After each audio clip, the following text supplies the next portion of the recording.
आलिया सोहेल खान, वर्ग 3ची विद्यार्थिनी. मी अंजुमन semi English Urdu प्राथमिक शाळा गांधीबाग नागपूरमध्ये शिकते. मी आज आपल्या समोर प्रजासत्ताक दिनी माझे मत मांडणार आहे. माननीय अध्यक्ष महोदय, वंदनीय गुरुजन वर्ग व तसेच माझे प्रिय मित्रांनो, आज 26 जानेवारी हा दिवस प्रजासत्ताक दिन म्हणून आपण साजरा करीत आहोत. हा दिवस प्रत्येक भारतीयासाठी आनंद, उत्साहाच्या, सन्मानाच्या आणि अभिमानाचा दिवस आहे.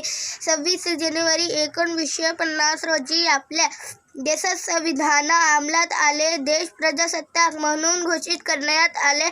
आपल्या देशाचे संविधान हे जगातील सर्वात मोठे लिखित संविधान आहे. या संविधानामुळे प्रत्येक भारतीयास समान हक्क अधिकार मिळालेले आहेत.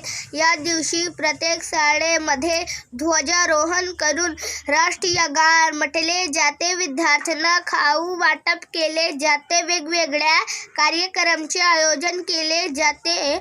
प्रत्येक भारतीयाने या दिवशी देशासाठी कार्य करण्याची प्रतिज्ञा घेतलीच पाहिजे आणि त्यानुसार वागले पाहिजे.